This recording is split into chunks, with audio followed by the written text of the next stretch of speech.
Itu acara di Seruput, diskusi seputar isu dan problematika umat yang diselenggarakan oleh Majelis Ilmu Islam Kafah Jakarta atau MASIF. Dan hari ini adalah merupakan episode atau edisi yang ke-15 dari di Seruput ini. Alhamdulillah sudah berjalan 1 tahun lebih, hampir 1,5 tahun ya dari Seruput ini. Dan sebelum memulai, kami dari seluruh Seruput mengucapkan marhaban ya Ramadan, selamat datang Ramadan. Tidak terasa kita sudah memasuki malam ke-9 ya. Malam ke-9 dari bulan Ramadan ini. Tidak terasa sudah begitu cepat ya waktu itu berlalu. Dan bertepatan juga dengan bulan Ramadan, bulan Ramadan, maka di Seruput malam ini akan mengangkat sebuah tema yang berkaitan juga dengan Ramadan dan kondisi yang sekarang kita hadapi bersama, yaitu kondisi pandemi. Karena itu tema yang kita angkat adalah Ramadan kedua di era pandemi, antara pokok, ikhtiar dan kepentingan. Ya, sebagaimana pemirsa di Seruput sudah memahami bersama bahwa semenjak pemerintah Indonesia mengumumkan bahwa pandemi COVID-19 ini sudah masuk ke negeri kita di bulan Maret 2020, artinya sekarang sudah 1 tahun lebih pandemi itu masuk di negeri kita dan juga menimpa berbagai negeri lain di dunia. Dan khususnya bagi kita umat Islam ini adalah Ramadan yang kedua kita melaksanakan ibadah puasa, melaksanakan ibadah Ramadan ini di tengah masa pandemi. Karena itu ini menjadi satu bahan yang penting untuk kita renungkan bersama sebagai kaum muslimin. Karena ini juga otomatis akan berkaitan dengan bagaimana seorang muslim atau kaum muslimin menyikapi kondisi pandemi sekarang ini, gitu ya. Bagaimana umat Islam itu memandang ke depan dari perjalanan kehidupan dunianya maupun kehidupan agamanya. Dan itu bertepatan dengan tema, maka kita akan membahas kondisi kedua Ramadan, kondisi Ramadan yang kedua kita ini di era pandemi. Dan untuk membahas diskusi kita malam ini, alhamdulillah telah hadir 2 orang pembicara yang telah kami undang. Yang pertama Bapak Dr. Alimuddin Yasir Ibrahim, seorang penjaga musik dari Jakarta. Assalamualaikum Pak Dr. Alimuddin. Waalaikumsalam warahmatullahi wabarakatuh. Alhamdulillah sudah bergabung. Mohon maaf tadi ada menunggu sejenak ya, karena dan yang kedua adalah Ustadz Ali Akbar dari Ulama Aswaja Jakarta. Assalamualaikum Ustadz Ali Akbar. Waalaikumsalam warahmatullahi wabarakatuh. Alhamdulillah kembali bergabung bersama kami di acara di Seruput ini. Sebelum kita mulai ngobrol-ngobrolnya, saya akan menyampaikan beberapa hal yang terkait dengan kondisi pandemi pada umumnya. Yang pertama itu terutama yang ada di Indonesia. Ya, pemirsa sekarang ini di Indonesia itu ya, semenjak 1 tahun yang lalu, berarti semenjak Maret 2020 itu jumlah kasus positif COVID di Indonesia itu bisa mencapai jumlah angka 1.614.849 kasus. Ini saya ambil datanya dari situs Worldometer ya, yang selalu mengupdate perkembangan pandemi COVID-19 ini dari seluruh penjuru dunia. Dari angka 1.600.000 lebih itu, ya, rupanya Indonesia ini berada di peringkat ke-18 dunia dari jumlah kasusnya. Ya, dari jumlah kasus kita berada di peringkat ke-18 dari totalnya sekitar hampir 220 negara ya. 224 atau 220 negara yang terkena atau terkena pandemi. Artinya hampir seluruh negara di dunia ini saat ini sudah terkena pandemi, gitu ya. Dan Indonesia berada di peringkat peringkat 18 dari jumlah kasusnya. Namun dari jumlah kasus itu tentunya ada angka-angka yang lain yang harus kita lihat juga.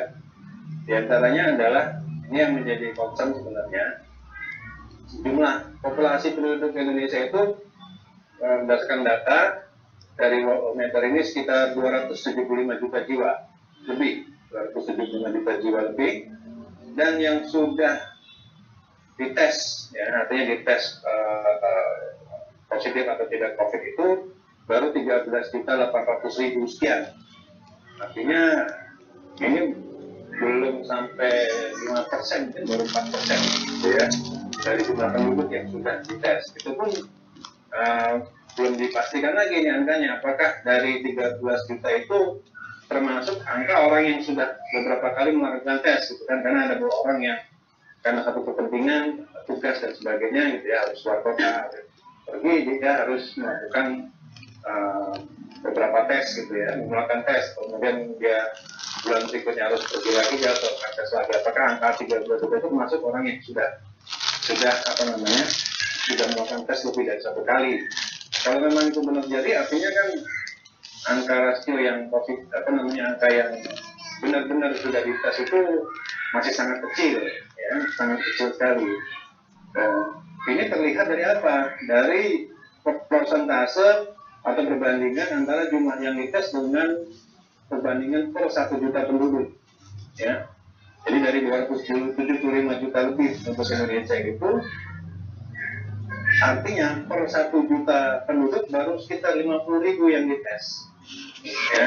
Artinya ya berarti memang tidak sekitar 4% atau kurang, gitu ya. Artinya jumlah ini sangat penting, sehingga wajar kemudian ketika angka kasus COVID itu menjadi pertanyaan, apakah cuma 1.600.000, ya, sementara penduduk Indonesia itu jumlahnya sangat besar, 275 juta jiwa yang hidup di area perkotaan yang padat juga itu banyak, ya, seperti Jakarta, Medan, Surabaya, Bandung, sebagainya. Itu sebagian besar penduduk itu, sebagian penduduk yang masih banyak yang tinggal di daerah perkotaan yang padat, yang kalau dari sisi pengetahuan medis, ya, artinya beresiko untuk lebih mudah tertular karena tingkat interaksinya itu sangat tinggi, ya, karena tingkat interaksinya sangat tinggi, berbeda dengan penduduk yang ada di pedesaan, yang tingkat interaksi antar penduduknya itu tidak setinggi di perkotaan, sehingga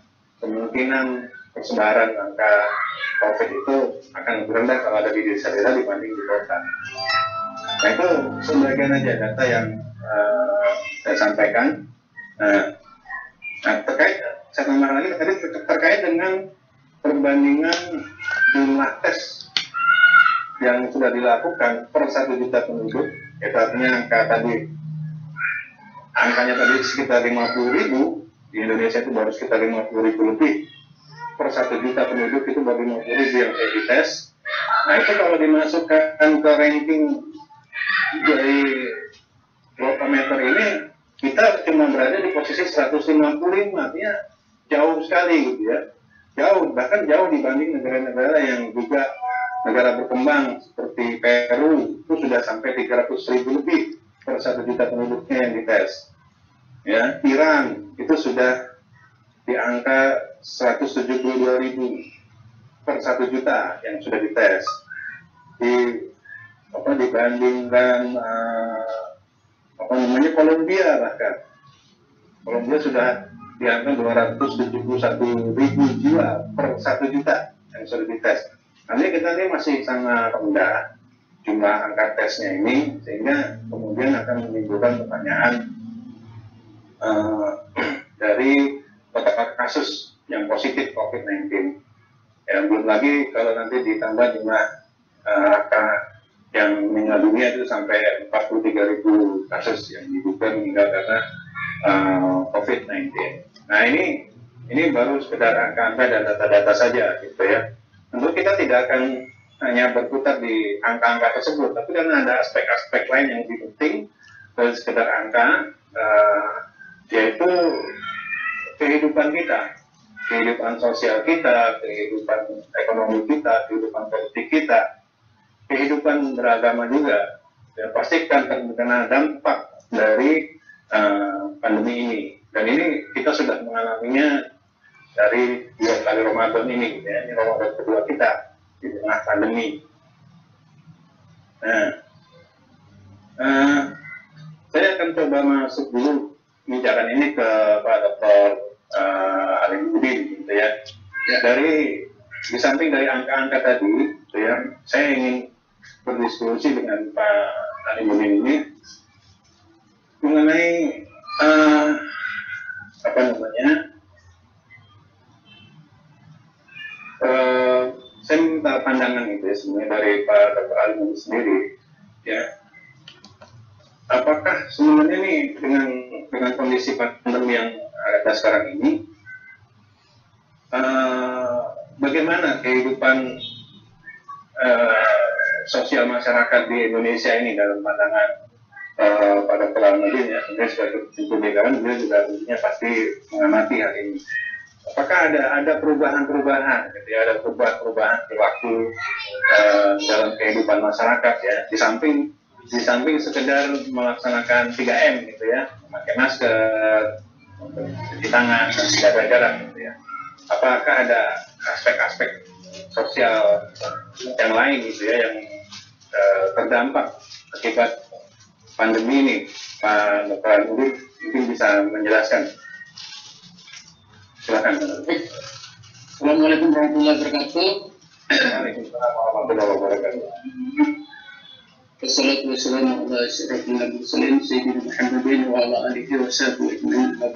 Baik, pada kesempatan ini saya dengan pertanyaannya, memang sebetulnya masa pandemi ini, apalagi masuk bulan suci Ramadan, ya memang peranata sosial masyarakat ini memang mengalami pergeseran, ya, baik di seluruh dunia seperti itu, baik negara maju tanpa memandang apakah itu negara maju, kemudian negara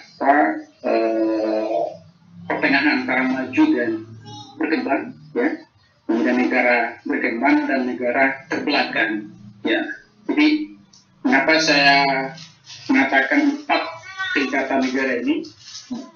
Karena negara maju memang ada dalam usul untuk ketatanegaraan ya, baik dalam perspektif yang cukup positif ya, kemudian yaitu diukur beberapa parameter ya, kalau dalam perspektif yang sekarang, yaitu mempunyai daya ekonominya yang di atas rata-rata, kemudian infrastrukturnya juga menjamin pada masyarakat, biasanya dari segi pendidikan, kesehatan dan keamanan dijamin oleh negara. Itu yang parameternya sehingga dikatakan maju. Jadi dan keadaannya aman oleh masyarakat. Ya, mengapa? Karena APBN negara dari negara maju itu fungsikan untuk kesejahteraan masyarakat. Ya. Kemudian yang kedua, ya negara yang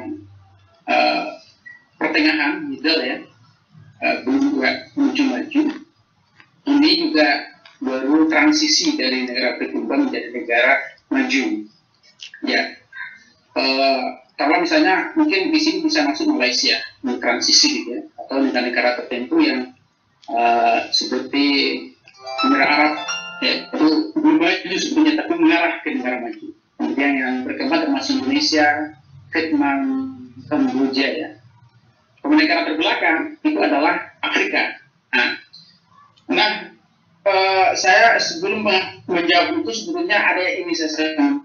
Baik.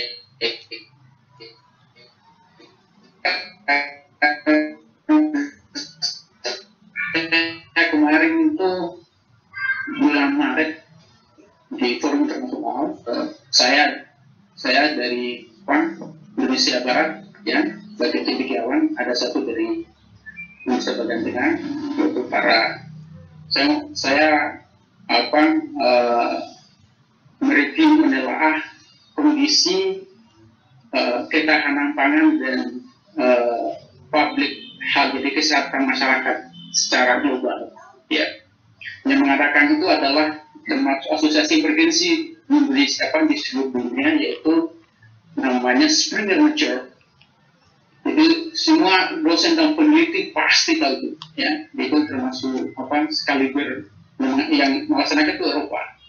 Jadi dia meminta orang Indonesia dua narasumbernya, termasuk sebetulnya saya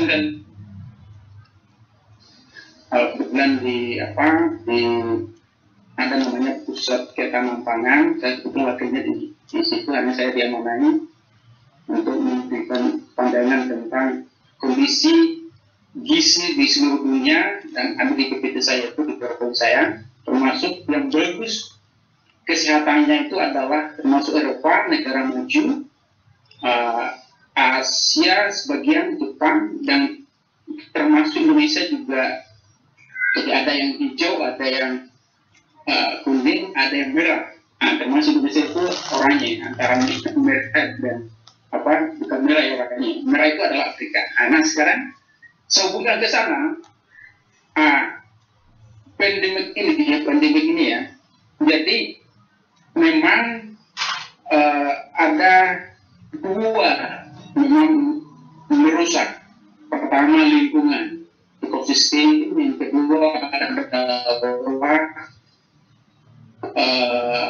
manusia itu sendiri. Karena ekosistem lingkungan itu memang kotor misalnya, ya, kotor yaitu dengan pengaruh lingkungan nggak bersih, yang misalnya lingkungan sampah di sembarang tempat, sehingga siklus udara itu nggak bersih, artinya masuk kotoran dan juga penyakit. Kemudian yang kedua, kekebalan tubuh, dan tubuh ini harus didukung oleh gizi yang baik. Nah, nanti saya katakan nanti di sini bahwa mengapa ya dengan ada kondisi seperti ini, penyakit ini, pandemi ini, karena dua tadi itu sebetulnya. Jadi ada dua penyakit yang dilanda oleh dunia sekarang ini, penyakit lingkungan, ekosistem. Jadi yang kedua adalah kekebalan tubuhnya itu sangat rendah secara umum oleh manusia, sehingga kalau ada semacam pengaruh yang misalnya dari pengaruh lingkungan yang kotor tadi, pengaruh lingkungan yang bagus, maka bisa menimbulkan penyakit. Nah, dalam hal ini saya mengingatkan tadi dalam perubahan masyarakat. Bagaimana sih sebenarnya pandangan perubahan yang sekarang ini? Mengapa Indonesia misalnya, kalau khusus Indonesia kok relatif rendah dan termasuk terlambat dalam penanganan COVID? Mengapa? Ada beberapa alasan. Pertama adalah skala prioritas. Ya, ada dua sering yang kita dengar, memang mau kesehatan menjadi prioritas atau ekonomi. Ini dua ini yang sebetulnya yang selalu menjadi dasar kebijakan pemerintah. Ya. Kalau kesehatan, kalau benar-benar kesehatan yang dikedepankan, maka bukan cuma vaksin banyak, ya. Bukan lagi sebenarnya 3M ya, 5M, mencuci tangan, memakai masker, menjaga jarak, mengurangi mobilitas dengan kalangan luar, ya, maksudnya interaksi, ya, mengurangi interaksi, kemudian membatasi kerumunan. Di sini tadi adalah kegiatan di luar rumah. Nah, kalau nggak penting mungkin nggak usah di luar rumah. Nah, 5M ini sebetulnya tidak cukup dengan kondisi yang sekarang ini. 5M ini kondisi lingkungan bersih juga harus dijaga ini. Apalagi lingkungan yang tidak sehat sekarang, yang orang bisa keluar bisa saling menular. Nah ini kan, sehingga menjaga dalam pandemi ini sebetulnya di samping menjaga diri sendiri juga menjaga orang lain. Makanya 5M itu tadi diterapkan, ya kan gitu ya. Nah, dalam pencegahan ini sebenarnya ada yang kurang menurut saya. Bukan cuma vaksin seperti di samping ini tadi 5M ya. Pertama itu vaksin. Yang ketiga adalah seharusnya disertai bukan cuma memberi tunjangan masyarakat sinyal 300.000 yang zaman yang awal 2020 yang diberikan oleh negara, tetapi adalah langsung diberi imunisasi, bukan cuma vaksin tapi vitamin yang ada kekebalan tubuh bagi manusia. Ini termasuk bisa mencegah untuk menjaga kesehatan masyarakat. Itu dibagi seharusnya pemerintah mulai cuma itu vitamin kekebalan tubuh itu. Ya pokoknya segala macam vitamin. Kan itu rata-rata sekarang itu kalau terkena COVID itu kan dia disuntik atau diberi obat itu kan vitamin semua. Nah, itu maksudnya begini, jangan pas kena COVID baru dikasih vitamin. Sekarang aja, misalnya berapa jumlah penduduk Indonesia? Kalau tadi disebutkan 270 yang produktif berapa? Jumlah dari balita sampai sebelum 60 tahun berapa? Atau misalnya kita kalau pas yang produktif ya sampai 50 tahun, 50 tahun sampai 60 berapa?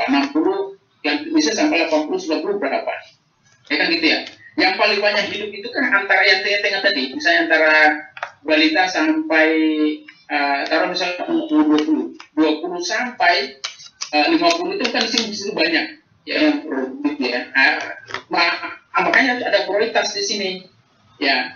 Kalau memang yang umur lansia yang diprioritaskan misalnya 60 sampai 50, maka itu yang menjadi prioritas menjaga kekebalan tubuh yaitu dengan vitamin. Jangan pas kena COVID baru dikasih vitamin. Sekarang ya itu ini yang nggak dipikirkan. Saya nggak tahu nih apa Menteri Kesehatan mikir atau enggak. Yang itu ya kemudian di tracking ya kan gitu, maksudnya menjadi prioritas mana yang harus utama. Itu kalau berusaha kalau masalah vitamin itu ada semuanya prioritas semua umur ya kan gitu ya. Nah, tinggal kadarnya yang berbeda. Kalau umur lansia mungkin harus lebih banyak makan dibanding dengan umur yang produktif. Jadi ada porsinya dalam gizi itu ada ya porsinya ya. Kan sekarang ini kan kalau dulu namanya puasa itu ilmu sempurna. Kalau sekarang itu istilahnya orang kesehatan adalah ini ada dokter yang narasumber ya. Keseimbangan. Sekarang itu namanya hidup seimbang. Itu istilahnya sekarang itu. Kemudian artinya keseimbangan gizi, karbohidrat ke protein yang banyak sering kena penyakit terlalu banyak mengkonsumsi karbohidrat. Ini banyak penelitian orang kesehatan. Sebenarnya banyak protein kan ikan, kemudian sayur-sayuran, protein yang lain ya, yang lain daging dan lain sebagainya. Nah kemudian masalah berikutnya adalah ekonomi. Saya ini di antara negara yang ada yang sekarang ini ya, ini kan kondisi sekarang New Zealand itu dari 2020 baru awalnya ada asumsi COVID itu sudah dikatakan siaga 1 di negara New Zealand. Dekat Australia ya, dekat negara kita ya, New Zealand. Jadi dianggap penduduknya itu kena COVID semua. Nah sehingga dikasih vitamin semua tuh, nggak ada yang keluar rumah. Makanya 0-0 pernah 2020 itu kalau nggak salah nggak ada penyakit. Tontowi Yahya itu diwawancarai di Best Indonesia di TV One, di Metro TV. Apa sih langkah pemerintah New Zealand itu sehingga angka COVID-nya sangat minim, bahkan pernah 0% gitu. Nah itu ini kebijakan pemerintahnya itu adalah memprioritaskan kesehatan masyarakat pada ekonomi. Jadi di lockdown semua nggak boleh ada penerbangan luar negeri dan dalam negeri. Pada saat itu nggak tahu kalau sekarang ya, tapi itu yang menjadi prioritas kebijakan oleh negara bahwa yang menjadi prioritas adalah kesehatan. Yang kedua itu tadi dilarang keluar rumah kecuali untuk membeli makanan saja. Nah jadi pasokan makanan, supply chain-nya tetap dijaga ya, rantai pasokan makanan ya, stok makanan tetap dijaga di dalam negerinya. Kemudian yaitu 5M tadi itu dijaga. Nah, dan benar-benar pemerintahnya itu secara online, jadi memonitoring masyarakatnya dari tingkat perdana menteri, kemudian menterinya, kemudian gubernur, wali kota, RT-nya, RW-nya. Jadi monitor nggak keliling, lewat online semua. Jadi WiFi diberikan gratis kepada masyarakat, dipasangkan, kemudian tiap pagi, siang dimonitor oleh RT kelurahannya kepada masyarakat langsung. Nah, siapa yang terkena semua langsung isolasi mandiri dan sebagainya. Jadi itu bisa jadi contoh ya. Ya, walaupun bukan negeri kampung, tapi menurut saya ini kan secara empirik ya, yang kita bahas sekarang ya. Nah, ya. Jadi itu tadi menarik pertanyaannya? Ya, tadi menarik dari penjelasan Pak Dr. Ali tadi mengenai 5M tadi itu yang 2M yang kedua ya, membatasi mobilitas dan apa tadi kerumunan, menghindari kerumunan ya, mencegah atau menghindari kerumunan. Ya. Nah, ini ya. Mungkin kalau di negara yang sudah cukup maju itu bisa diarahkan oleh pemerintahnya dan memang muncul kesadaran dari masyarakatnya ya untuk melakukan hal tadi. Di samping yang 3M yang pertama tambah 2M yang lain itu bisa dilakukan oleh masyarakatnya. Mungkin karena faktor-faktor ekonomi yang sudah cukup terpenuhi, di samping mendapat support dari negara gitu kan. Nah, masalahnya di Indonesia ini yang dirasakan itu 2M yang kedua itu kalau dari kebijakan kebijakan dari pemerintahnya itu terasa sedikit ambigu gitu ya Pak Dr. Mudin. Ada di satu sisi terkadang membatasi mobilitas dan menghindari kerumunan itu diberlakukan dengan ketat ya oleh pemerintah, bahkan orang yang melanggar diberikan sanksi ya kan, ditangkap dan sebagainya. Tapi di satu sisi malah justru contoh yang tidak baik itu malah diperlihatkan oleh pejabat-pejabat negara ketika terjadi seharusnya mereka juga melakukan hal yang disebut dengan menghindari kerumunan, tapi justru mereka tampak begitu terang-terangan jelas gitu ya di media bahwa mereka malah justru ada dan hadir di tempat-tempat yang semestinya tidak boleh ada kerumunan gitu kan, semestinya dihindari, tapi justru mereka ada di situ gitu ya. Yang kemarin sempat jadi perbincangan masyarakat kan ketika membandingkan kasus pernikahannya Habib Rizik ya dengan kasus pernikahan seorang YouTuber gitu, yang justru malah dihadiri oleh pimpinan-pimpinan tinggi di negara ini. Nah, ini terjadinya karena apa sebenarnya gitu kan? Hal seperti ini kan menimbulkan dilema gitu di tengah masyarakat, pandangannya kok seperti ini gitu kan, padahal harusnya kalau memang pemerintah memprioritaskan kesehatan, maka tentunya orang-orang yang berada di posisi pemerintahan itu yang pertama kali memberikan teladan atau memberikan contoh gitu ya.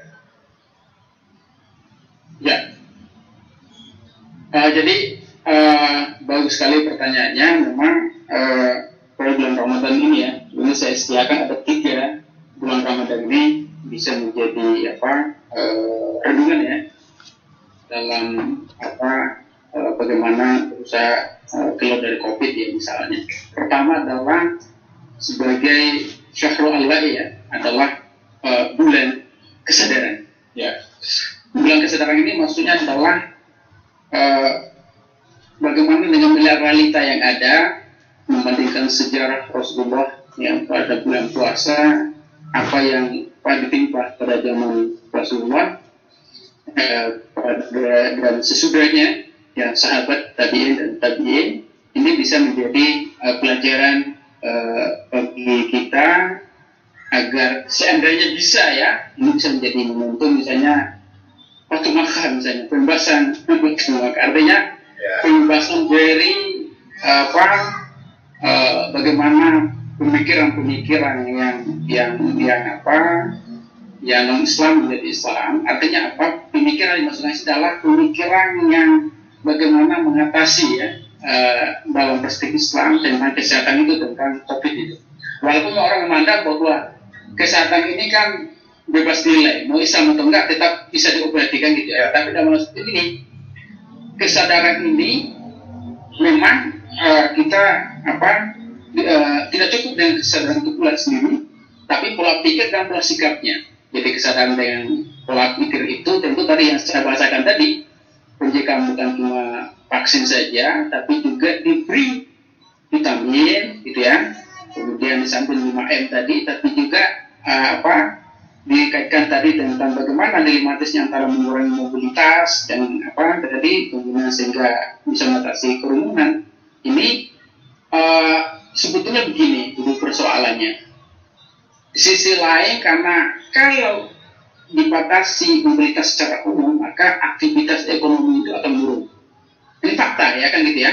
Misalnya orang itu jarang pergi ke pasar, maka sirkulasi uang yang ada di masyarakat itu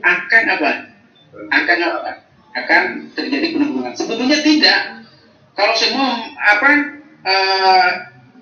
menganut paham yang GoFood sekarang, pelayanan gitu ya, itu sama aja sebetulnya. Kalau itu dipahami dan diyakini, wah itu sama saja kan. Cuma masyarakat kita ini kan konvensional ya. Nanti dikatakan pasar itu kalau ada sentuhan. Padahal kan enggak. Dengan digital sekarang ini, ya kan enggak kayak haram hukum yang mengubah saya kan menggunakan teknologi dan transaksi yang penting jelas akarnya gitu ya, melihat bendanya. Artinya sebetulnya tidak ada, misalnya gini, kalau benar mau serius untuk tentang mengurangi mobilitas tadi, misalnya dengan pasar tadi bisa saja diatasi dengan digital tadi ya. Nah itu dengan mentransfer duit ya, kemudian data barang, kan udah sering sampai sekarang juga kita juga sering mesen barang kayak gitu kan, bukan hal baik makanan pun juga seperti itu bisa, walaupun memang ada ditambah ongkirnya, ongkos kirim berapa persen itu nggak bisa dipungkiri karena ada gojeknya di situ misalnya kan ya. Kemudian yang menarik juga adalah membatasi kerumunan di sini. Jadi seharusnya memang secara pribadi bukan substansi pidana perdatanya kalau mau dihukum seseorang di sana. Sebetulnya adalah sejauh mana kalau dia melakukan kerumunan itu, misalnya kalau menjatuhkan sanksi ya, apakah ada efek jerah dari situ ya, misalnya gitu. Setelah dia melakukan itu, kemudian orang itu berkerumun semua kena COVID misalnya. Tapi kalau setelah kerumunan misalnya tidak ada kena COVID, kan zero-zero saja, tidak ada masalah kan sebetulnya. Mengapa saya katakan seperti ini? Gini, kalau kita melihat sejarah zaman-zaman dahulu, atau namanya ada ya istilah sekarang COVID ya, penyakit-penyakit yang pada zaman Rasulullah kan gitu, yang menular itu kan adalah ikhtiarnya itu kan sebetulnya adalah ya memagari suatu wilayah kan gitu ya. Istilah sekarang karantina wilayah. Misalnya kan karantina wilayah. Nah, kalau bahasa ininya adalah ekstrimnya adalah lockdown gitu kan. Nah, sebetulnya gini, kalau dipastikan suatu daerah itu tidak ada yang COVID, tidak ada yang suspek ya, tidak ada yang kena, nggak ada masalah kalau interaksi, kan nggak ada berpenyakit di situ. Ya, betul. Ya kan, secara rasional dengan dijaga gizi tadi misalnya, nah kan gitu ya. Nah, makanya mengapa di karantina itu biar orang luar itu ditutup dulu, nggak ada orang bisa masuk. Nah itu kan sebetulnya kalau kita lihat dari situ, sehingga memang bulan suci Ramadan ini juga bisa dikatakan ya, atau bulan sekarang ini bisa bisa melihat yang bagaimana perspektif yang dulu itu menjadi suatu solusi, sebetulnya menjadi solusi bagi kita untuk mengatasi COVID ini. Dan Islam kan sendiri juga diterangkan ya dalam Al-Quran surah Al-Hajj ya, Indonesia itu bahwa ja'ala alaikum fid-dini haraj, kan itu kan, bahwa Allah menjadikan haraj ada solusi, bukan problem, ada solusi kan ya. Artinya apa? solusi itu kan tentu adalah roadmap, mapping kita dalam hidup, baik masalah kesehatan, ekonomi, pemerintahan, pendidikan, dan lain sebagainya kan gitu ya, muhasabah. Sehingga itu bisa menjadi momentum yang sangat baik. Yang ketiga adalah syahrul taat, ketaatan. Ketaatan itu ya tadi, bagaimana sementara orang lagi semangat menjalankan puasa, taqarrub Allah dan ucapan Ramadan ini, kemudian menjaga tadi ya 5M, kemudian dengan kondisi sekarang ini misalnya karantina wilayah, misalnya tadi itu tetap dijaga, nah itu pun akan bisa jadi mentaati peraturan yang ada sekarang, mentaati hukum-hukum ya dari Allah dan Rasulnya, nah itu akan bisa sebetulnya mengurangi dari COVID itu, bahkan bisa nol. Nah, kenapa New Zealand bisa, kita nggak bisa sebetulnya? Ya, kalau dulu pernah saya masih ingat pejabat negara kita ya mengatakan nggak ada role model di dunia ini untuk menjadikan bahwa negaranya itu belum sudah COVID. Padahal ada kan, setelah ini apa tuh membaca di situasi, tinggal ditelepon dubesnya di sana kan? Ada betul ya. Ya ditayangkan kok di semua negara kan. Jadi itu bisa menjadi semacam contoh lah ya, sehingga hukum sebetulnya tentang COVID ini ya, kerumunan misalnya buat satu peraturan tertentu ya kan. Jangan persoalan ini, kalau zaman Umar Khattab saja masalah paceklik, orang mencuri saja untuk makan aja nggak dihukum ya kan gitu ya. Nah, apalagi kalau kondisi COVID, kalau tidak sengaja misalnya apakah lagi sakit kemudian ke rumah sakit, nggak sengaja bersentuh dengan orang kemudian kena undang-undang itu kan tidak dari kesengajaan misalnya contoh ya, tapi nggak ada niat untuk memang berpura-pura atau misalnya berkumpul antara satu dan lain. Jadi ini juga perlu ditelaah bersama ya tentang yang sekarang ini agar bisa kehidupan lebih baik lagi. Itu dari Baik, terima kasih para peneliti atas pemaparannya dan penjelasannya. Saya sedikit mau beralih ke Ustaz Ali Akbar dulu ini. Pertanyaan berikutnya, Ustaz Ali Akbar.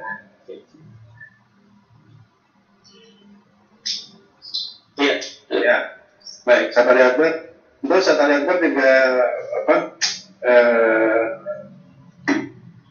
sebagai tokoh muslim gitu ya, sebagai ulama juga memperhatikan kondisi COVID dan juga kondisi umat Islam selama ini gitu ya. Saya melihat ada beberapa kejadian, beberapa kasus gitu ya yang terkait di masa pandemi ini ya, yang terutama yang dikenakan terhadap umat Islam gitu ya, yang secara spiritual itu terasa tidak memuaskan gitu ya, kayak seperti dulu juga pernah ada pelarangan mudik walaupun kemudian berubah jadi pembatasan dan sebagainya ya. Kemudian ada juga sanksi-sanksi atas pelanggaran protokol kesehatan yang ini kan kebetulan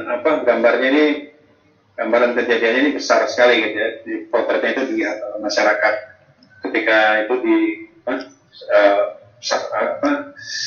sanksi pelanggaran yang dikenakan kepada Habib Rizik itu sampai kemudian mempidanakan dan memenjarakannya gitu ya.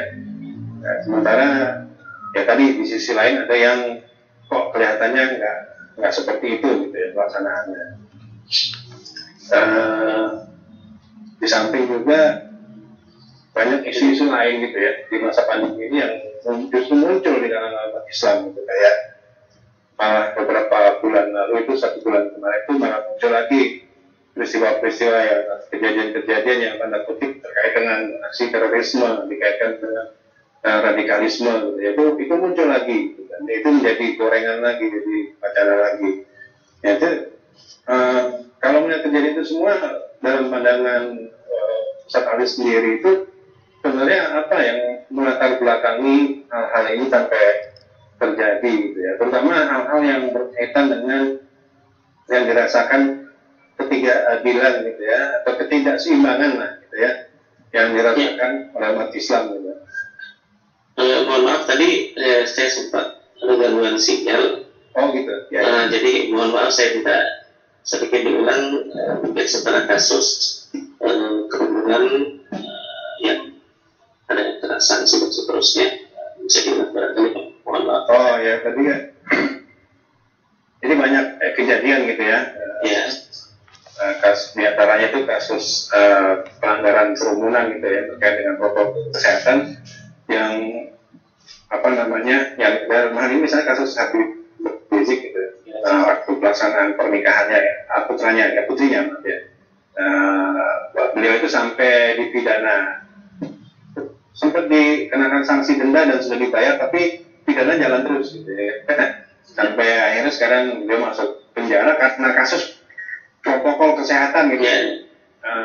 Kan kok sampai segitunya gitu loh, kan pelanggaran kesehatan, toh denda sudah dibayar gitu ya, sanksi denda administratif sudah dibayar dari jumlah yang diminta itu, tapi orangnya tetap dipidanakan, tetap dimasukkan penjara gitu. Maksudnya ini kan jadi pertanyaan juga buat kaum muslimin, buat umat Islam di Indonesia gitu. Ketika terjadinya kepada umat Islam gitu ya, notabene yang berseberangan dengan penguasa sekarang ini, penegakan hukumnya itu begitu luar biasa. Tapi di waktu yang berbarengan agak terlalu jauh juga dengan kejadian Habib Rizik, juga ada kejadian kerumunan juga di tempat lain, bukan pernikahan gitu ya, perayaan keagamaan di tempat lain, yang tapi tidak mendapatkan sanksi apa-apa gitu ya. Latar belakang ini kira-kira apa semuanya terjadi seperti ini? Ya, baik. Bismillahirrahmanirrahim. Assalamualaikum warahmatullahi wabarakatuh. Waalaikumsalam. Alhamdulillah, salatu wassalamu ala rasulillah wa ba'd. Baik, pertama-tama saya sedikit mohon maaf, tadi ada gangguan sinyal, jadi sempat terbuat masuk, jadi sempat terputus apa yang ditanyakan. Tapi kalau kita bicara terkait dengan apa yang terjadi, yang nampaknya dilihat oleh masyarakat secara umum melalui media, baik itu yang ekstrim, media ataupun dunia maya, media sosial media, tampak di tengah-tengah masyarakat adalah sesuatu yang tidak bisa disembunyikan. Pertama, apa yang tidak bisa disembunyikan, bahwa ada realitas-realitas yang faktanya ada kemiripan, tetapi ada tindakan yang berbeda diberikan di antara fakta-fakta yang mirip tadi. Kalau kita lebih spesifik adalah terkait dengan pelanggaran protokol kesehatan pada berbagai macam kasus atau peristiwa-peristiwa yang ada. Jadi sebelum saya menjawab itu, pertama sebenarnya kita ingin melihat sebenarnya dengan adanya undang-undang protokol kesehatan kita sebenarnya ingin mencegah penularan, kita garis bawahi, mencegah penularan COVID-19 ini. Artinya sebenarnya kalau itu yang menjadi konsentrasinya, apapun alasannya, hal-hal yang menyebabkan menjadi wasilah atau sarana dari penyebaran, harusnya itu bisa ditindak secara tegas, secara adil. Artinya secara adil adalah keseluruhan. Apakah itu yang berhubungan dengan misalnya pada beberapa waktu yang lalu kampanye yang juga mengundang kerumunan pada pilkada di beberapa daerah, tetapi dimaafkan tanda kutip dikarenakan ada undang-undang pilkada yang menaungi dia, atau peristiwa-peristiwa yang lain yang kemudian memiliki kasus serupa tetapi tindakannya terlihat ya oleh masyarakat melalui media nyata atau maya, bahwa adalah tindakan tersebut tidak adil karena ada tindakan yang berbeda dilakukan antara satu pihak dengan pihak yang lain. Lebih spesifik lagi pada kalau kita melihat kasusnya ini kepada orang-orang tertentu, dalam hal ini misalnya sebagai contoh adalah kasus Habib Rizik Syihab yang sampai hari ini masih proses persidangan, ya, kasus kerumunan baik yang di Megamendung ya salah satunya yang dipersoalkan, termasuk juga yang kerumunan pernikahan kasus kerumunan yang lain di tempat yang lain memang terlihat ada tindakan yang tidak sama, atau dengan bahasanya terlihat tidak adil. Karena pada kasus-kasus yang lain tidak diberikan atau tidak bersikap sebagaimana sikap yang diberikan kepada Rizik Syihab dalam hal ini yang berhubungan dengan kerumunan. Tentu hal ini membuat orang kemudian melihat bahwasanya apa yang dilakukan oleh aparat khususnya dalam hal ini adalah terjadi, bisa dikatakan bahasanya itu selain tidak adil, jelas bahasanya tidak adil, tidak seimbang, atau tebang pilih atau pilih-pilih. Nah, itu dari sisi itu yang kita lihat. Fakta yang berikutnya adalah kenapa kemudian itu menimpa Habib Rizik Syihab yang notabene kerumunan itu terjadi pada tempat yang lain yang tidak dilakukan oleh beliau, tapi yang lainnya bahasanya seperti itu. Nah, tidak salah kalau kemudian kita menganalisis ya, dengan berbagai peristiwa-peristiwa yang terjadi sebelumnya, bahwasanya ini terkait bisa diduga bahwa ini tidak sekedar persoalan protokol kesehatan. Karena terkait dengan undang-undang protokol kesehatan tersebut itu sebenarnya kan sanksinya sudah terselesaikan sebenarnya. Kalau kasus kerumunan di Tamburan yang dipersoalkan dengan membayar denda 58 itu adalah terkait dengan hal itu. Tetapi kemudian yang dipersoalkan berikutnya adalah kasus penghasutan. Tadinya terkait dengan kerumunan protokol kesehatan, kemudian deliknya itu beralih kepada kasus penghasutan, sehingga memang kasus persoalannya ini bukan lagi yang berhubungan secara langsung terkait dengan protokol kesehatannya tadi, tapi bagaimana penghasutan yang kemudian menimbulkan terjadinya kerumunan yang ada. Saya baru dapat berita tadi ketika sidang terkait dengan kerumunan di Medan, ketika misalnya itu yang diduga dan kalau terjadi penghasutan berupa undangan segala macam mengabaikan protokol kesehatan, ternyata saksi-saksi yang didatangkan secara kompak mengatakan mereka datang secara spontan, tidak diundang, tidak ada undangan baik per WA atau dengan segala macam. Artinya spontanitas ini berarti secara inisiatif orang asal datang sendiri. Nah, kalau ini yang terjadi realitasnya kan sebenarnya di tempat yang lain pun kerumunan pun sama dalihnya ya. Bahwasanya itu adalah spontan, mereka datang sendiri berkerumun, tidak disuruh datang, tidak diundangkan dan sebagainya. Kalau ini realitasnya seperti itu, ya, sangat terlihat jelas ketidakadilan yang terjadi. Jadi kenapa bisa demikian? Bukan lagi persoalan protokol kesehatan yang menjadi alasan, tetapi sangat diduga kuat ini berhubungan dengan persoalan di luar persoalan kesehatan atau terkait dengan antisipasi COVID itu. Apa yang paling mungkin dibaca oleh masyarakat melalui peristiwa-peristiwa ini, ya tentu adalah yang paling terlihat adalah soal politiknya. Persoalan politik, bagaimana Habib Rizik dalam hal ini beberapa tahun belakangan sangat tegas atau sangat keras terkait kritik-kritik beliau terhadap penguasa atau rezim yang ada sekarang, yang sejak beliau bahkan belum tiba di tanah air pun masih terus memberikan komentar-komentarnya, kritik-kritiknya terhadap rezim yang ada, sehingga tidak heran kalau kemudian ketika beliau tiba di tanah air dan kemudian tanda kutip dicarikan dalih agar tidak bersuara. Paling mungkin tidak bersuara itu kalau ditaruh di satu tempat yang tidak mungkin bersuara sebagaimana suara beliau sebelumnya ketika bebas. Jika saya melihat secara pribadi dan kacamata ini sangat diduga bahwasanya ini tidak sekedar persoalan protokol kesehatan, tapi ini sudah beralih dalam persoalan politik yang kemudian menjerat Habib Rizik Syihab. Tentu kalau dibilang persoalan politik berarti terkait dengan keberadaan rezim oposisi yang kemudian dikatakan berada di luar rezim yang sering memberikan kritikan atas kebijakan rezim dan lain sebagainya. Dilalahnya ternyata Habib Rizik Syihab ini seorang muslim.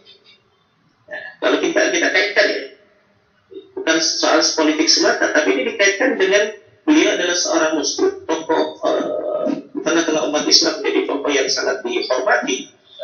Ternyata itu sangat terkesan dan sangat terlihat ada kaitannya dengan bagaimana suara-suara beliau membawa Islam atau menyampaikan tentang Islam itu sendiri. Jadi ini menjadi sesuatu yang perlu dijadikan satu persoalan politik, dan kemudian beliau adalah seorang muslim yang taat, memiliki banyak pencinta, orang yang mencintai beliau, menghormati beliau, dan kemudian kasus itu menjerat beliau. Di sisi yang lain, yang bahasanya bertolak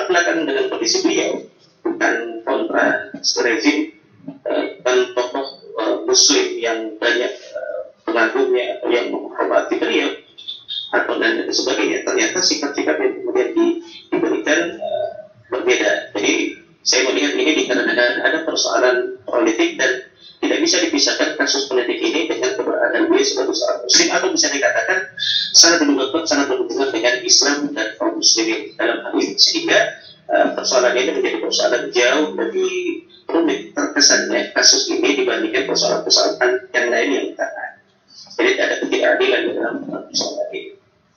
Nah, ini kan peristiwa ini kemudian menjadi sorotan gitu ya di tengah-tengah umat, gitu, menjadi sorotan di tengah masyarakat, dan ini menjadi concern juga karena beliau juga bagaimanapun adalah seorang ulama, seorang dai juga, orang yang menyampaikan Islam gitu ya.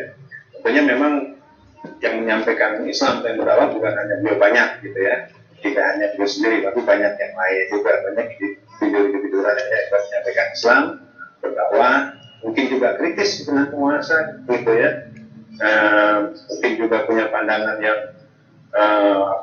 tajam terhadap kebijakan penguasa. Ketika melihat hal itu tentunya menjadi semacam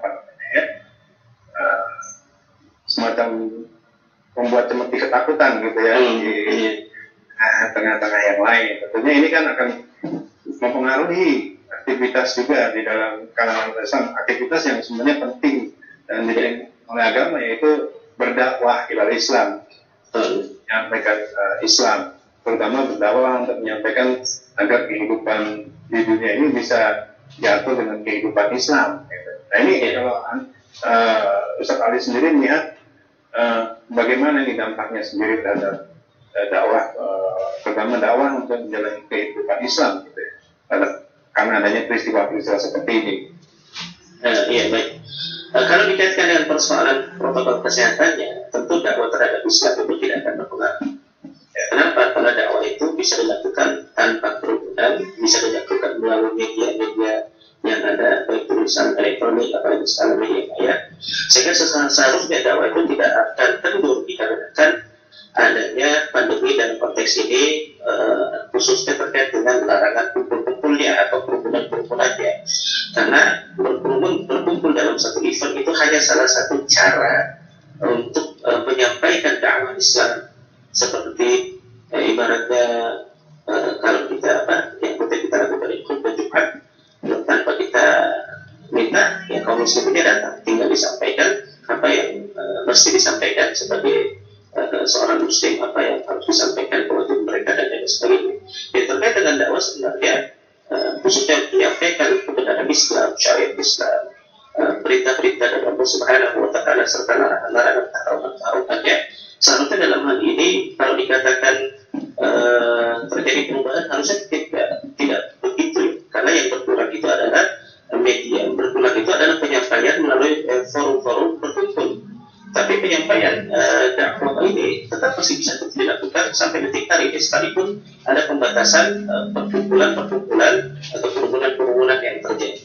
Jadi seharusnya ini tidak terlalu begitu mempengaruhi dari sisi seorang dai-nya untuk kemudian mundur untuk menyampaikan apa yang semestinya disampaikan dari ajaran Islam kepada kaum muslimin dikarenakan adanya kasus pandemi ini. Mungkin di awal-awal pandemi tahun kemarin iya, karena kita baru mengalami, generasi sekarang itu baru mengalami kasus seperti ini. Jadi serba bisa dikatakan ada kekhawatiran yang tinggi, paranoid dan lain sebagainya. Tapi setelah setahun proses perjalanan, ternyata itu tidak akan mengurangi yang namanya aktivitas dakwah. Dakwah itu tetap bisa disampaikan, apalagi sekarang masyarakat secara umum lebih bahasanya lebih sering memegang gadgetnya daripada menonton televisi. Sering memegang gadgetnya, sehingga dakwah melalui sosial media saat ini bisa dikatakan salah satu usul atau media dakwah yang efektif untuk menyampaikan dakwah Islam melalui sosial media. Justru harusnya semakin bahasanya semakin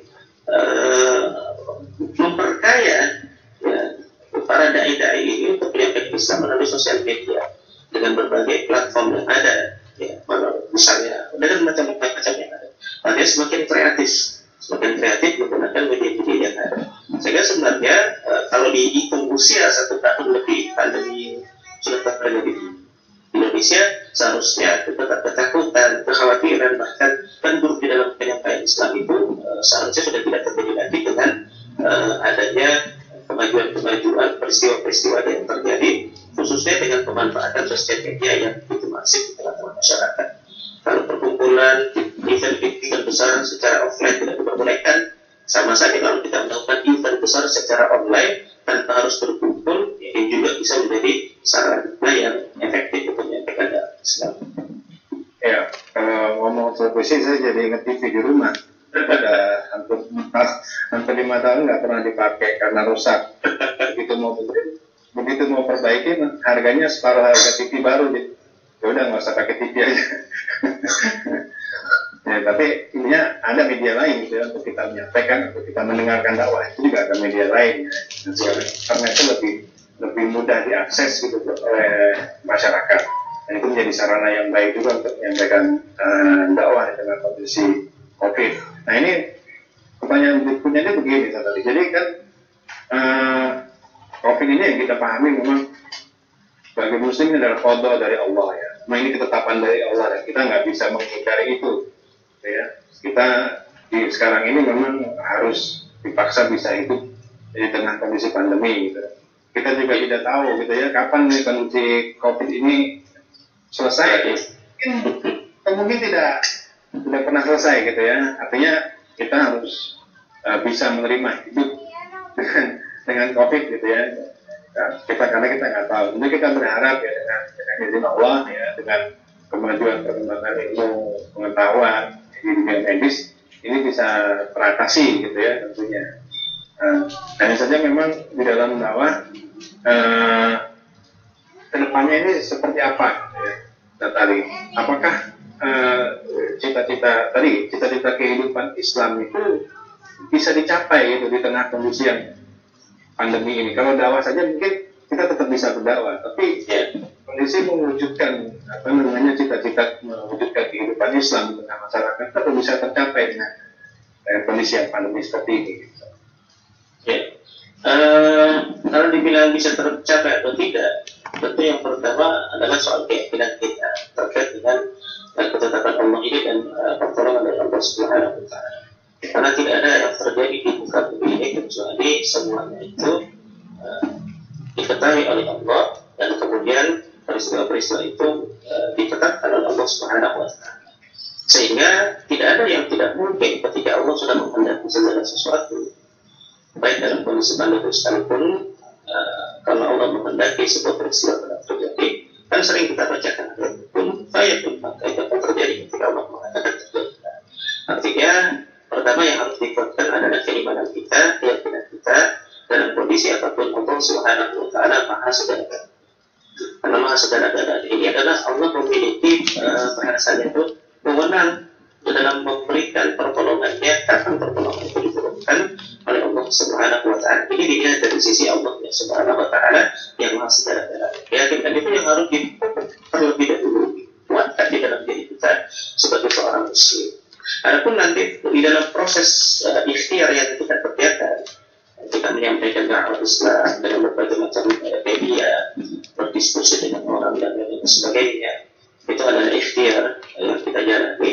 Itu adalah persoalan yang kedua. Bahwasanya keyakinan itu adalah persoalan yang tidak boleh sama sekali lepas. Jangan kemudian muncul di benak kita, wah, bagaimana Islam bisa diterapkan, kehidupan Islam bisa dijalankan kalau pandemi seperti ini. Justru kalau kita melihat dari sisi positifnya, kita lihat dari sisi keyakinan dan dari sisi optimisme, dengan adanya pandemi seperti ini, semakin banyak orang mengenal hukum-hukum atau ajaran-ajaran Islam yang jauh lebih luas, tanpa harus mendatangi tempat-tempat tersebut. Hanya dengan menggunakan handphone, lihat, apalagi sekarang kajian-kajian Islam yang online itu banyak sekali, baik yang live atau kemudian disiarkan secara tunda yang masih bisa kita saksikan setelah acara itu berakhir sementara seperti acara ini. Itu semakin seharusnya kalau kita lihat dari sisi itu ya, seharusnya semakin membuat kita yakin. Kita harus yakin bahwa Allah memiliki cara sendiri Apakah ini salah satu caranya agar penyebaran pemikiran Islam, hukum Islam, ajaran-ajaran Islam semakin masif kepada seluruh masyarakat? Karena kalau kita bandingkan pada peristiwa offline sebelumnya, bahasanya hanya orang-orang yang mampu mendatangi tempat-tempat majelis-majelis itu yang kemudian datang. Tetapi sekarang tanpa mereka harus pergi ke tempat tersebut, mereka sudah ada di hadapan mereka masing-masing, yaitu di gadget yang mereka miliki. Tinggal buka, tinggal nonton, tinggal bertanya, kalau itu adalah live secara langsung, tinggal kemudian mengkonfirmasi kalau ada yang perlu dikonfirmasi. Itu jauh lebih memudahkan. Dan kalau kita melihat dari sisi keyakinan kita, ini adalah salah satu skenario Allah Subhanahu wa Ta'ala memasifkan ajaran-ajaran Islam sampai kepada masyarakat yang mungkin pedesaan yang dulu belum terjangkau informasi-informasi seperti itu, sampai sekarang lebih masif dikarenakan informasi itu ada di depan mereka masing-masing, tinggal buka, kemudian disaksikan dan seterusnya. Jadi kalau dibilang optimis, ya kita harus yakin, harus optimis dalam pandemi apapun. Semuanya merupakan skenario Allah, dan kalau Allah sudah berkehendak, menurut pandangan manusia itu tidak baik, tapi Allah dikatakan Allah ya'lamu wa antum la ta'lamun. Allah yang Maha tahu dan kalian tidak. Apa yang kita tidak suka bisa jadi itu baik menurut Allah. Apa yang tidak suka tapi ternyata bagi Allah itu buruk. Jadi kalau Allah menetapkan sesuatu, harusnya dari kita sebagai seorang muslim, apapun kondisinya, kita harus berpikiran bahwa semua itu baik dari Allah, dan Allah Maha mengetahui dibandingkan kita karena kita tidak mengerti apa-apa. Jadi kalau dibilang optimis, saya semakin optimis, ya, karena kita bisa berdiskusi, berkumpul, bertemu, bahkan tidak perlu mendatangi satu tempat, mengeluarkan biaya yang besar. Yang penting kuota internet saja lancar, sinyal tidak terganggu, sudah kita bisa menyampaikan dakwah Islam itu secara langsung atau tunda ke tengah-tengah masyarakat.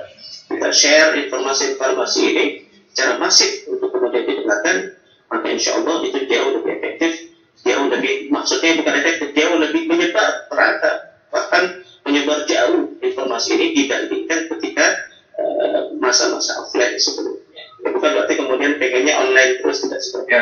Ya, kalaupun nggak ada pakai data, bisa tanya password wifi tetangga gitu ya. Wifi yang biasanya kalau ikhtiarnya mau di seminggu sungguh-sungguh bisa dilakukan semuanya gitu ya. Betul. Nah, ini kembali saya mengingatkan ke pemirsa di seluruh yang dirahmati Allah. Jadi saya lupa di depan harusnya sampaikan bahwa nanti sebenarnya ada sesi tanya jawab. Ya. Jadi ini sebenarnya sekarang kita sudah masuk ke sesi tanya jawab dari pemirsa yang ingin menyampaikan pertanyaan kepada kedua narasumber kita, yaitu Dr. Alimuddin dan Ustaz Ali Akbar. Dan saya sampaikan juga, ingatkan juga ke pemirsa, ya, karena ini alhamdulillah acara di Seruput itu malam, nggak siang. Ya. Karena kalau di Seruputnya siang nggak bisa diruput sekarang. Nggak ada yang bisa diseruput, nggak boleh seruput. Nah, jadi kalau yang sudah siapin kopinya, siapin tehnya, silakan diseruput. Dan yang mau bertanya, buat pemirsa di Seruput yang mau bertanya, silakan ya, nyalakan mikrofonnya, hidupkan mikrofonnya, ya, sampaikan, sebutkan nama dan dari daerah mana, dan silakan sampaikan pertanyaannya. Tentu saya persilakan kepada para pemirsa sekalian untuk menyampaikan pertanyaan. Tafadhol, silakan.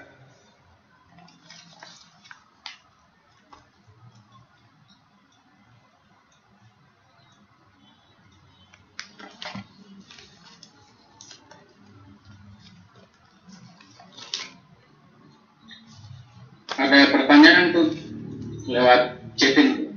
Ya, sebentar, saya lihat dulu. Kayaknya ya tadi ada yang masuk. Ya.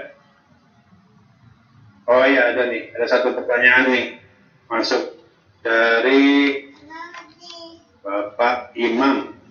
Habis. Nanya ini kenapa di media orang gila nggak terkena corona? Ada orang gila banyak virusnya. Tolong dijelaskan. Mungkin ini nih tadi karena Pak Dr. Alimuddin sempat menyinggung masalah gizi, masalah kesehatan ya untuk meningkatkan imunitas ini. Jangan-jangan orang gila ini juga udah punya imunitasnya sendiri. Mungkin Pak Ali mungkin bisa jawab sedikit dulu. Jadi baik, ini pertanyaan yang menghibur juga sebetulnya ini pertanyaan. Sama sebetulnya pertanyaan itu saya masih ingat apa SD atau SMP ya. Ada yang tanya di ruang kelas saya dulu. Kenapa kalau orang gila itu nggak pakai baju kok sehat-sehat saja?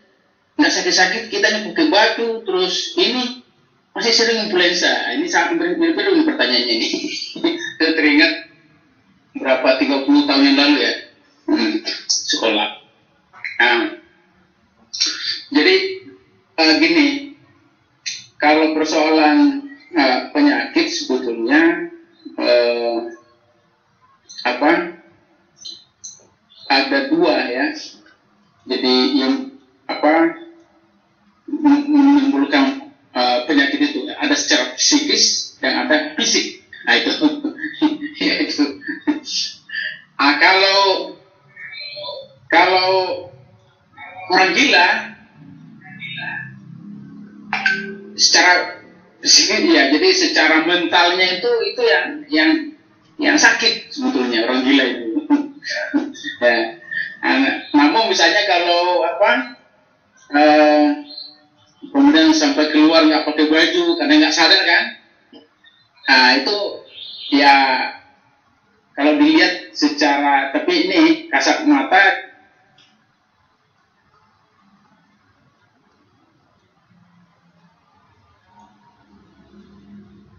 Maling begitu ya, keputus ya.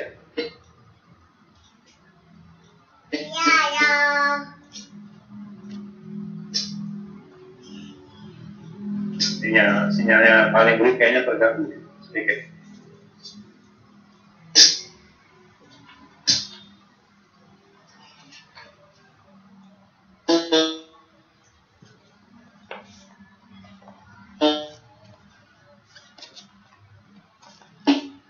Halo, paling buruk? Putus ya?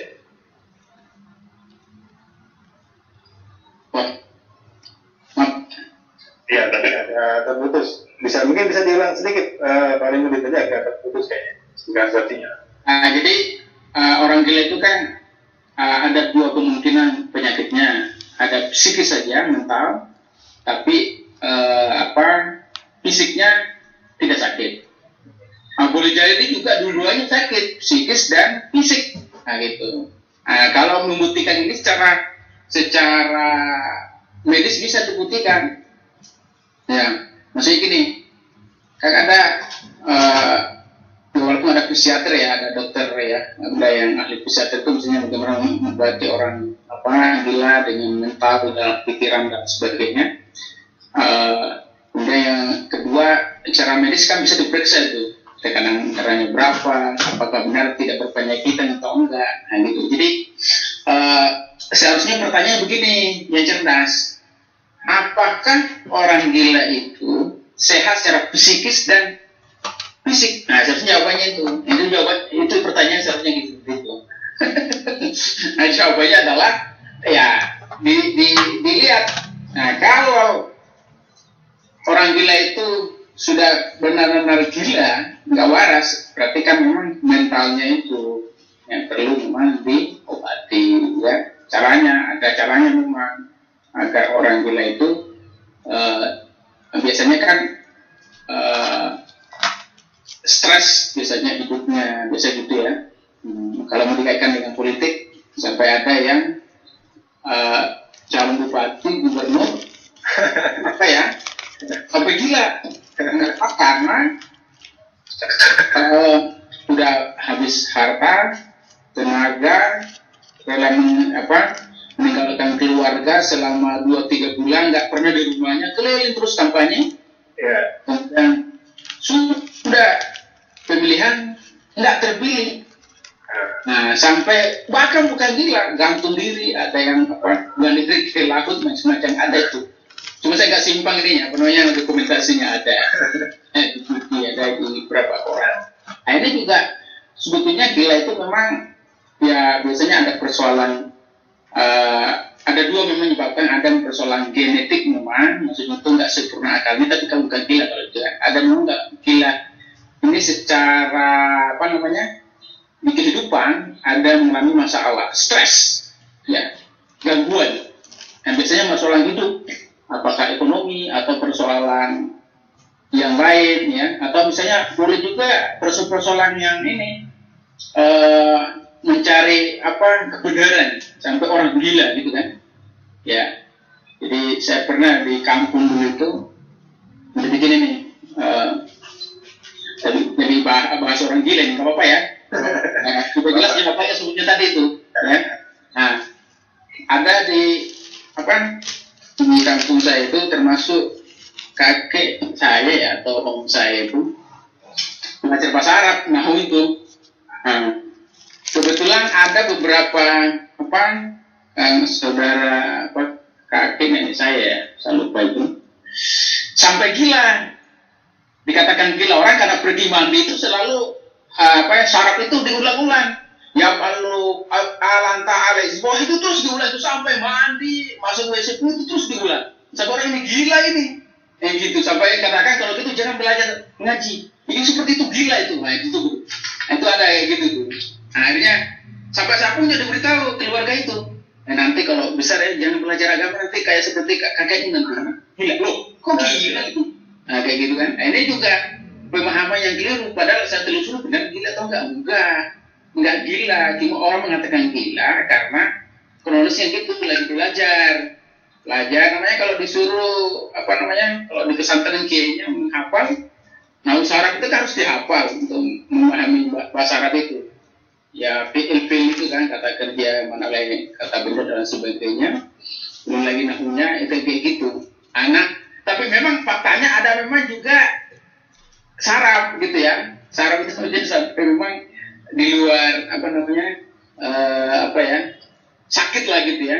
Jadi sampai diobati, tapi nggak sampai gila yang apa namanya itu ya keluar ya betul seperti tadi di media ditanyakan tadi kok nggak kena COVID gitu ya, nggak sampai keluar, nggak pakai pelaju, nggak sampai ke sana, tapi memang kelainan sarafnya itu sehingga bisa menjadi dikatakan gila. Jadi kan ada ininya apa namanya itu takarannya, standarnya. Kalau sarafnya sampai gini, oh dia parah ini apa namanya medium tingkat berapa ini gitu kan ada sebetulnya itu tadi secara medis gitu. Nah kalau ini kalau seperti ini jangan terlalu ditekan, hidupnya harus biasa-biasa saja misalnya kayak gitu. Tapi sekali lagi ya tentang apa orang gila ini ya yang majnun ya maksudnya adalah memang kita harus tahu dulu ya gila itu seperti apa. Jadi secara psikis itu mentalnya memang benar-benar gila itu kan, itu kita harus secara faktanya berarti kita harus tahu. Nah, kemudian tidak kena corona bisa tahu kalau sudah uji PCR ya, uji apa namanya ya tes rapid PCR ya. Saya baru tes nih rapid antigen ya. Kalau PCR-nya belum pernah karena belum ada tanda-tandanya. Itu pun kemarin kemana ya? Tapi saya kota ke Surabaya tapi nggak nginep sih. Ya jadi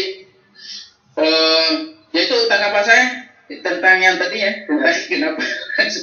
Jadi jawabannya itu tadi ya, ulangi lagi. Kalau melihat apa itu benar tidak sakit atau enggak ya kita nggak boleh berasumsi ya sebagai orang awam ya, kita harus kepada kalau cara fisiknya kita tes benaran ini gila atau enggak. Kemudian itu pertama, kedua tes juga benar nggak dia kena COVID atau enggak. Di antara ciri-ciri yang paling umum itu yang ringan itu kan adalah kalau dia tidak mencium. Nah, kalau ditanya orang gila juga kan nggak ngerti juga sebetulnya kalau yang ciri-cirinya. Jadi susah juga. Jadi palingan tes itu aja dia apakah dia berapa tingkat COVID-nya itu. Kan sebetulnya kalau secara medis ya, kalau ini saya diskusi teman-teman dokter itu, influenza biasa pun kan COVID juga sebetulnya semuanya. Cuma ada yang kadarnya rendah. Nah, COVID yang dimasukkan yang sekarang ini, COVID yang suspek itu yang kadarnya berapa itu, benar-benar penyakitan itu. Kalau udah masuk tenggorokan, kemudian sesak napas, itu harus segera ke rumah sakit itu. Tapi kalau belum sampai ke sana itu masih ringan, masih bisa makan vitamin, isolasi mandiri aja, isolasi 7 hari juga sembuh itu. Ya, banyak teman-teman juga melakukan seperti itu. Jadi nggak usah terlalu ini juga kalau kena suspek. Jadi mungkin terus Pak Budi kemarin misalnya masuk ringan itu. Saya turunkan juga videonya itu yang dari mana? Saya sebarkan di tempat saya kalau saya tahu kena COVID. Kalau nggak salah pernah juga saya ke grup itu yang di mana itu ya? Di tetangga Kerawang kalau nggak salah ya. Yang sudah pengalaman dokternya itu, dan itu alhamdulillah saya sering share ke teman-teman itu ya dilakukan alhamdulillah sebetulnya alhamdulillah ya. Walaupun yang nggak sampai parah, biasanya kalau parah itu yang saya tahu ada penyakit bawaan itu parah. Misalnya pernah ada sesak napas, jantung, apalagi namanya lambung sering kumat yang kronis gitu ya. Ada beberapa penyakit itu. Nah, kalau itu kena itu biasanya langsung batuk. Dahaknya bukan lagi ringan, bisa sampai langsung berat. Itu biasanya kayak gitu. Tapi kalau tidak ada penyakit bawaan, kemudian jaga 5M, gizi, seimbang olahraga, nah itu insya Allah amalan insya Allah gitu ya. Gitu. Ya. Baik, terima kasih Pak Arnoldi atas jawabannya. Sebenarnya sih kalau orang dengan gangguan jiwa itu yang sering dilihat di jalan itu ya sebenarnya nggak terlalu membahayakan juga ya. Buat kita yang bahaya tuh orang yang gila kekuasaan sama gila jabatan, itu biasanya lebih berbahaya. Karena biasanya yang seperti itu rela mengorbankan apa saja. Bahkan mengorbankan masyarakat. Kalau orang gila di jalan itu ya dia cuma hidup dengan dirinya sendiri, nggak mengganggu orang biasanya. Baik, terima kasih Pak Limuni atas jawabannya. Ini silakan pemirsa yang lain yang mau bertanya langsung di sini di dunia, silakan nyalakan mikrofonnya, diaktifkan mikrofonnya. Ya, Bentar. Waalaikumsalam. Ya, dengan siapa ini dan dari mana? Ya, saya Adi dari Tegalamba. Ya, Bang Adi dari Tegalamba. Silakan. Siapa yang mau ditanyakan?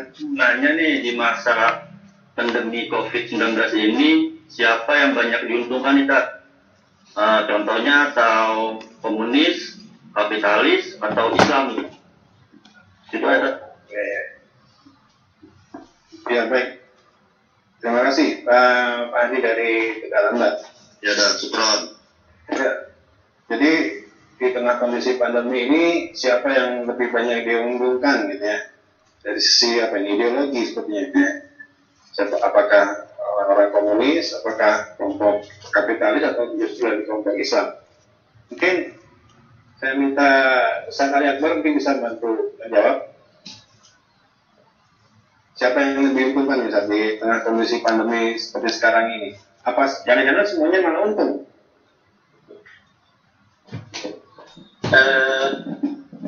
Kalau yang dimaksud pertanyaannya ini jawabannya dari sisi ideologi, tentu yang diuntungkan adalah ideologi yang sedang berkuasa di balik peristiwa yang terjadi. Kenapa? Satu, COVID ini bisa menjadi alasan untuk menutupi kegagalan ideologinya, khususnya di bidang ekonomi yang semakin terpuruk. COVID ini bisa menjadi kambing hitamnya. Yang kedua, para pemilik modalnya punya kesempatan untuk mengambil keuntungan yang sebesar-besarnya melalui program-program bahasanya kesehatan untuk mengembalikan kesehatan masyarakat. Taruhlah misalnya sangat diduga kuat itu tidak lepas dari para kapitalis yaitu terkait dengan persoalan vaksin ya, yang produksi kemudian dijual ke seluruh penjuru dunia dan lain sebagainya. Perlu dilihat dari sisi konteksnya itu, sehingga dari yang kegagalan sistem kapitalisme ini sementara ini tanda kutip bisa orang tidak melihat dilihat secara utuh. Akhirnya seolah-olah ingin mengatakan, oh iya karena ada COVID sebagai kambing hitam. Tapi di sisi yang lain, para pemilik modal ini punya kesempatan untuk mengambil keuntungan yang sebesar-besarnya melalui proses-proses program-program kesehatan. Saya tidak bisa mengatakan ini tidak ada datanya ya. Kita bisa mengutip misalnya pernyataan mantan Menkes di Indonesia ya, sebelumnya itu apa sih terkait dengan kasus flu burung sebelumnya, atau wawancara dengan salah satu di YouTube, salah satu di YouTuber di Indonesia, artis gitu. Saya juga menjelaskan terkait dengan sisi itu. Saya tidak mengatakan kalau beliau itu tidak punya data, asal ngomong tidak bisa. Saya juga tidak akan bisa mengatakan seperti itu. Tapi terlihat sangat terduga kuat kalau memang ada di balik kasus ini yang tentu akan menguntungkan para pemilik modal yang memiliki modal besar untuk meraup keuntungan di balik adanya ujian pandemi COVID seperti ini. Itu bisa dilihat dari sisi yang berkuasa sekarang. Tetapi saya ingin mengatakan juga umat Islam kalau melihat dan masif menyampaikan dakwah Islam sesuai dengan bahasanya apa adanya yang diajarkan oleh Islam dan bagi Rasul Sallallahu Alaihi Wasallam, dan melihat realitas yang terjadi, kalau umat Islam mengambil momentum ini, maka situasinya akan berbalik.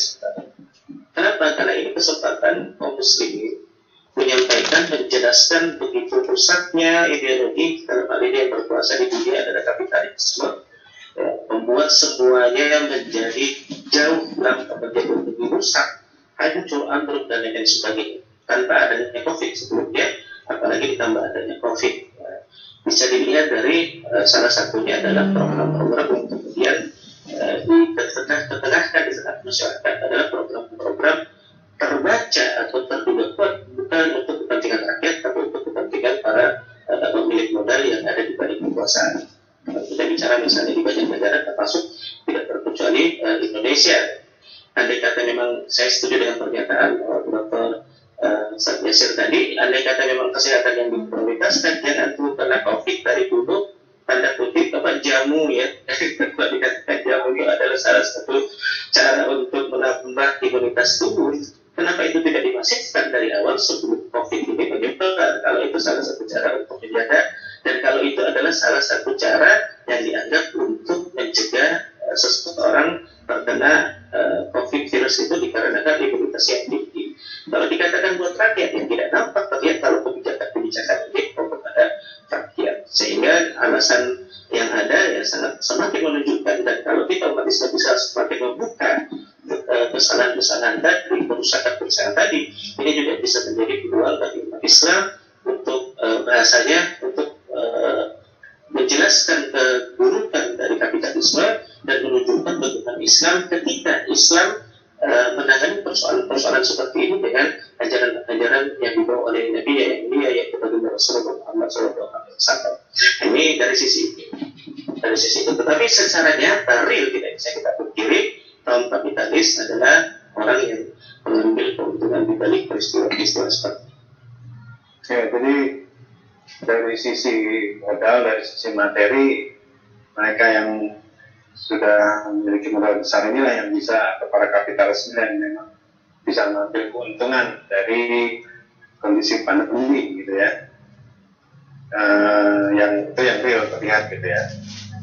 Sementara sebenarnya umat Islam juga bisa mengambil keuntungan dari sisi pandemi dengan lebih memasukkan lagi dakwah kepada Islam, karena bagaimanapun terlihat bagaimana buruknya penanganan COVID ini itu justru malah jadi lahan bagi para pendakwah atau pengemban dakwah Islam untuk memberikan alternatif pemikiran di tengah umat ya, yang memberikan alternatif penyelesaian atau solusi gitu ya. Karena Islam itu kan pasti hadir untuk membawa solusi. Tentunya harusnya kita para pengemban dakwah ini bisa menghadirkan solusi dari Islam pada kondisi ini, dan itu harusnya bisa didengar oleh umat atau oleh masyarakat. Terima kasih atas jawabannya. Ya, baik. Satu lagi penanya yang mau bertanya, silakan dihidupkan mic-nya, sebutkan nama dan dari daerah mana. Silakan.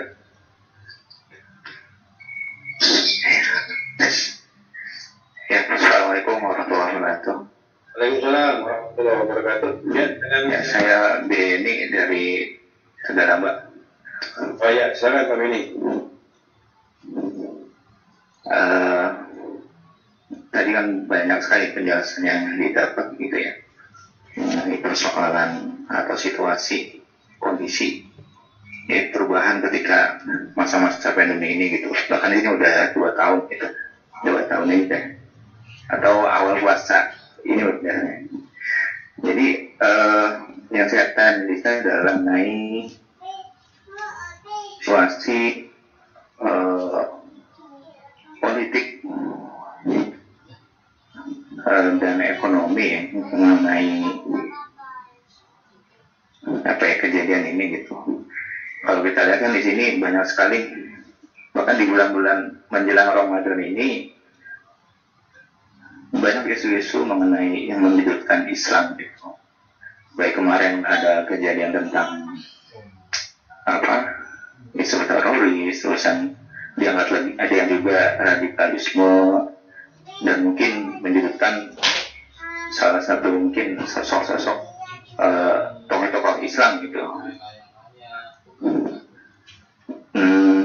Yang ditanya di sini adalah tentang tanggapan-tanggapan mungkin Ustaz ya, menyikapi masalah politik Islam, politik pemerintah yang secara langsung menyebutkan Islam gitu.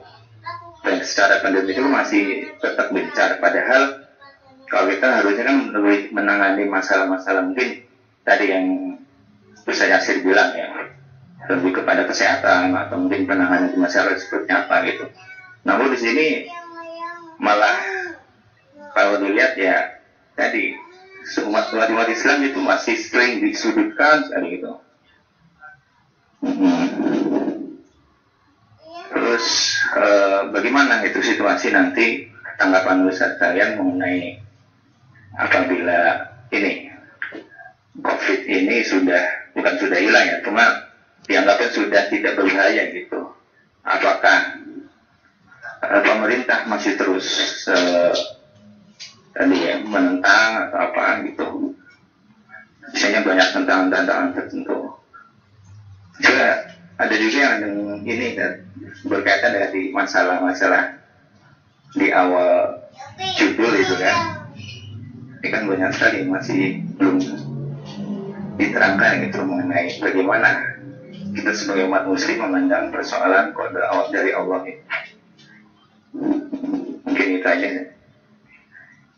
Assalamualaikum warahmatullahi wabarakatuh. Waalaikumsalam warahmatullahi wabarakatuh. Mungkin saya bagi dua ini pertanyaannya ya. Mungkin dari sisi sosial politiknya, mungkin Pak Alimuddin bisa memberikan apa gitu, kenapa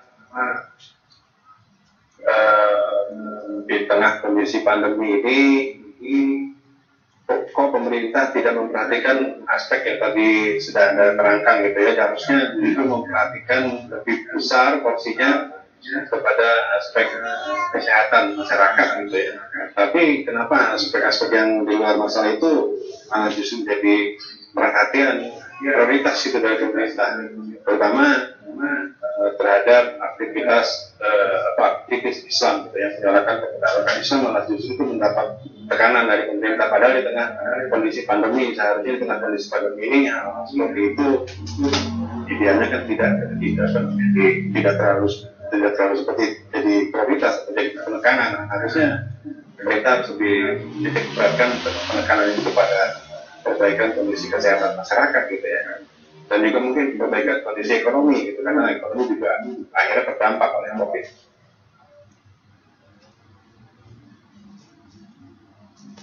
Ya Pak Nurul, Ya, baik. Bisa melakukan khairan.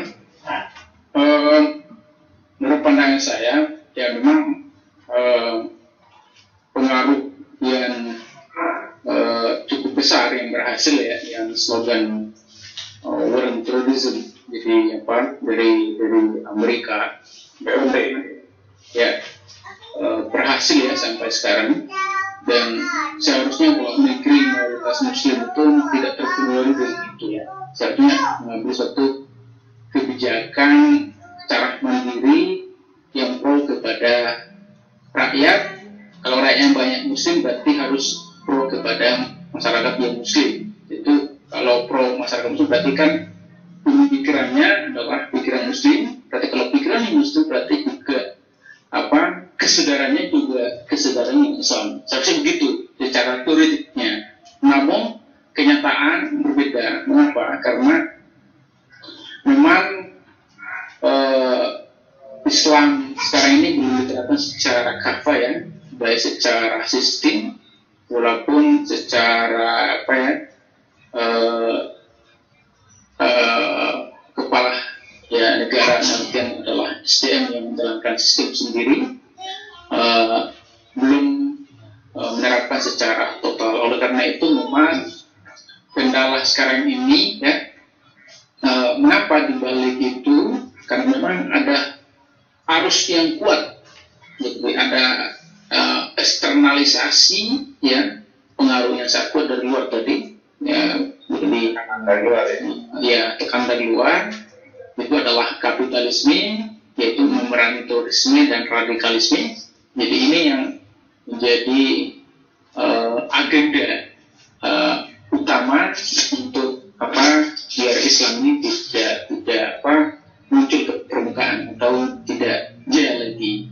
Nah, dan itu disokong dan benar-benar dijalankan agenda ini di tengah-tengah umat Islam yang ada. Jadi bukan cuma di Indonesia, dan juga di hampir semua negeri-negeri kaum muslimin juga seperti itu. Dipengaruhi dari arus kuat yang tadi. Nah, itu yang pertama. Yang kedua adalah arus yang juga dari dalam. Ya, dari dalam ini adalah yaitu misalnya sekarang yang ada Islam masuk Nusantara misalnya kan, ya. Kemudian kalau ada yang tidak sejalan dengan Islam Nusantara dengan opini sekarang itu tadi katakan radikal ya, dan sebagainya. Dan sebetulnya kalau radikal ekstrim ya, dan secara tabi'i manusia itu apapun yang diyakini pasti dia radikal ekstrim itu, apapun dia yakini, apapun agamanya.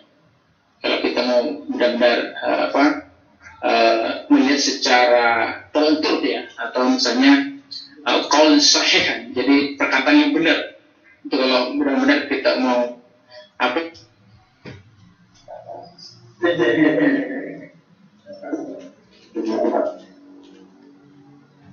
ya nanti ya. Putus kayaknya bisa buat Pak Leonid. Halo.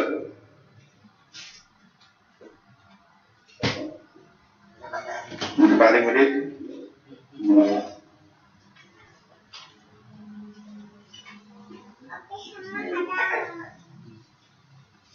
Pak Leonid. Ya tampaknya beliau terputus ini sinyalnya. Terganggu kayaknya.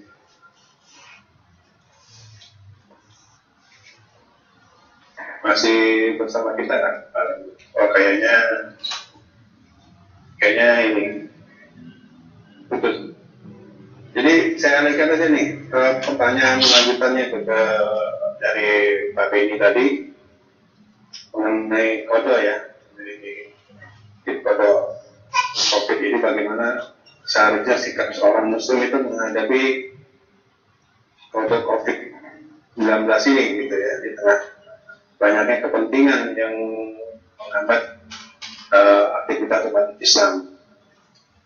Mungkin Ustaz Ali Akbar bisa diterangkan atau bisa dijawab pertanyaan dari Pak Beni, pertanyaan yang kedua tadi terkait dengan menyikapi foto penyakit pandemi COVID-19 ini. Ya, belum betul bahwasanya penyebaran virus COVID-19 ini sudah bisa dikatakan hampir merata seluruh termasuk Indonesia. Yang harus satu sisi kita harus pandang dari sisi dia. Kali ini adalah ketentuan atau ketetapan dari Allah Subhanahu wa Ta'ala. Itu dari sisi Allah yang juga telah nanti akan menjatuhkan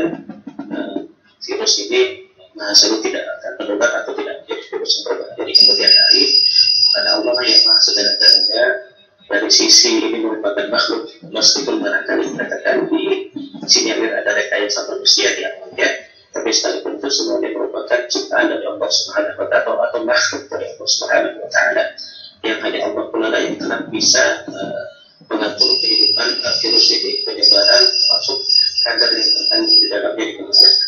Itu dari satu sisi. Tapi di sisi yang lain, kita yakin dari sisi itu, tapi di sisi yang lain, terkait dalam konteks amalia kita, keyakinan kita bahwa ini merupakan ketetapan dari Allah Subhanahu wa Ta'ala, tidak membuat kita kemudian menjadi orang-orang yang fatalis, orang-orang yang pasrah dalam situasi begitu saja.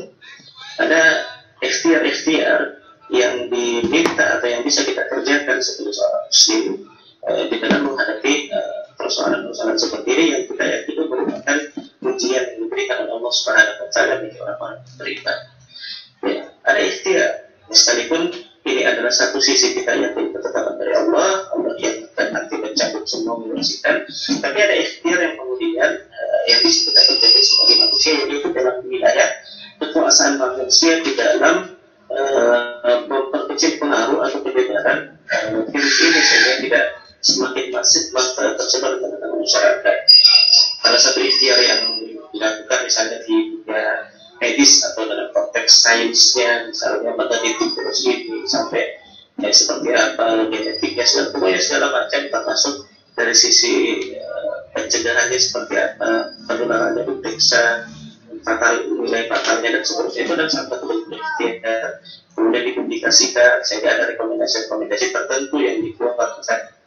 Yang kedua, sebagai orang awam kita harus mengetahui setiap makhluk yang diciptakan Allah Subhanahu wa Ta'ala memiliki bahasanya itu kadar masing-masing, memiliki yang namanya karakteristik sendiri-sendiri. Seperti dibahasakan kalau virus itu, sebagaimana penjelasan dari dunia medis, virus itu tidak bisa hidup tanpa ada hidup atau inang yang dia tempat. Jadi kalau dia berada di tempat yang makhluk yang tidak hidup, virus itu dalam waktu tertentu dia akan kemudian mati. Itu satu sisi. Ya, virus dia tidak bisa dia berada di makhluk yang bukan makhluk hidup. Itu satu. Sehingga itu satu hal ya. Yang kedua, kita juga harus tahu bahwasanya penyebaran ini sebagaimana yang direkomendasikan dari medis, bahwasanya yang sangat sering menjadi penyebaran efektif itu adalah melalui droplet ya. Kalau dibahasakan seperti itu, makanya rekomendasi salah satu itu adalah meminimalisir penyebaran droplet dengan menggunakan masker agar tidak tersebar kemana-mana. Droplet yang dari manusia yang diduga atau memiliki potensi, kemudian ketika dia keluar, kemudian bisa menyebar, menempel, dan kemudian berpindah ke makhluk hidup yang lain, dalam hal ini adalah manusia. Nah, ini hal-hal yang kemudian juga yang ketiga, kita tahu bahwa virus ini kemudian dari rekomendasi yang ada juga akan melemah kalau sel inang yang ikut yaitu manusia daya tahan tubuhnya jauh lebih kuat daripada atau dibandingkan virus ini. Nah, itu kan kadar dari virus ini yang setelah kita mengetahui, tentu sebagai manusia yang harus melakukan ikhtiar bisa melakukan pencegahan sebagaimana yang direkomendasikan tadi. Salah satunya adalah dengan meningkatkan daya tahan tubuh melalui asupan misalnya vitamin, protein, termasuk juga salah satunya yang direkomendasikan itu adalah berolahraga ringan atau berjemur dan sebagainya. Yang kedua, meminimalisir penyebaran droplet. Artinya begini, kalau ada makanya menggunakan masker diantaranya adalah salah satu solusinya, jaga jarak sehingga kalau droplet bicara, orang yang berbicara itu dengan jarak tertentu tidak sampai, karena jatuhnya tidak sampai sekian meter lah bahasanya, hanya ada perhitungan-perhitungan seperti itu.